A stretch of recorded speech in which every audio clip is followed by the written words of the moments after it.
Alhamdulillah katakan tamu yang terhormat ini terangkat dengan tangga Pak Heru sebagai pejabat gubernur, di mana tentu seperti yang telah saya sering sampaikan, kesuksesan pemerintah ketika kita bergotong royong untuk membuat program terbaik untuk masyarakat. Kalau teman-teman media waktu itu ingat, seminggu setelah saya menjabat juga saya datang ke kantor gubernur waktu itu Pak Anies, sesuai dengan arahan Bapak Presiden untuk mensinkronisasikan yang namanya transportasi yang dibeli BUMN dengan Pemda.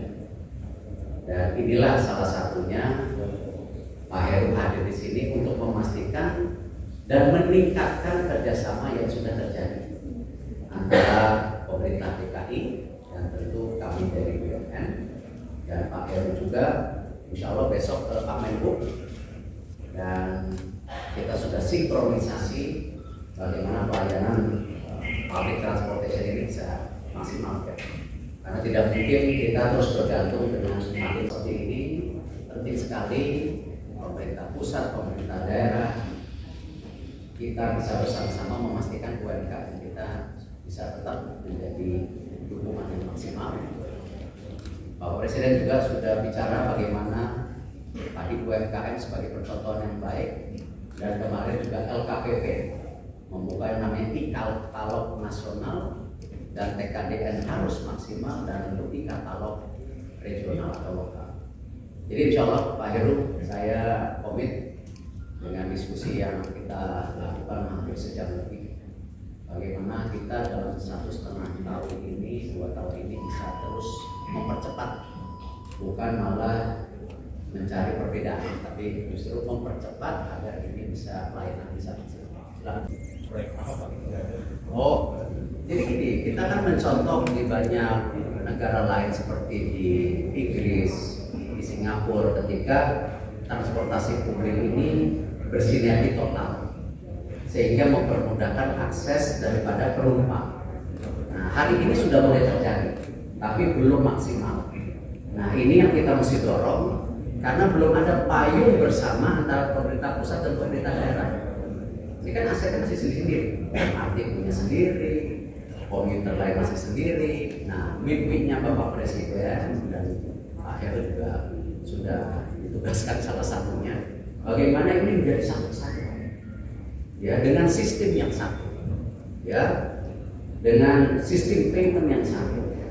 Tetapi kan ini harus menjadi satu payung hukum, nggak bisa seperti tadi masih bisa-bisa.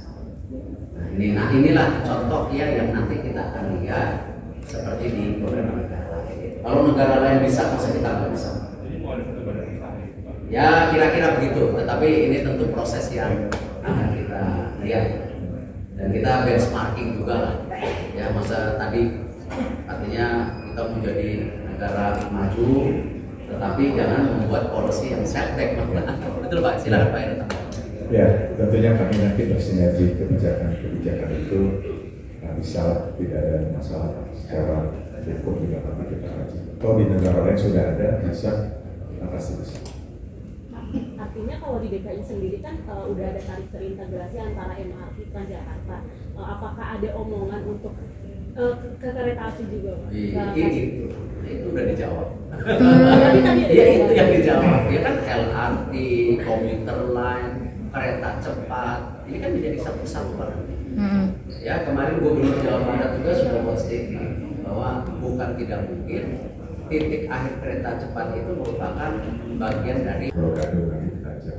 Nanti kita mendesain ulang dan itu menjadi kawasan baru miliknya Kementerian BUMN akan pindah ke kota di luar Jakarta. Kami mendesain tata ruang yang sesuai dengan keinginan terkini.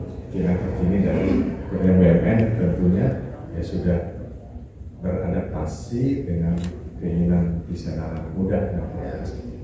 Itu potensi strategis yang perlu dijalankan juga. ya, jadi kawasan industri itu ya tidak cocok lagi di tengah kota, betul kan? Menambah polusi. Nah, harus pindah. Itu pun jadi yang namanya green factoring. Itu di mana? Di Subang. Kenapa? Kertajati sudah diprioritaskan untuk kargo. Ada juga Patimban, ada jalan tolnya. Nah itu kira-kira. Baik, ini soal kereta cepat. Nah juga bukan saya. Pinjamannya gimana Pak? Rencana pinjaman untuk pos pos kereta cepat? Loh kan itu udah diurus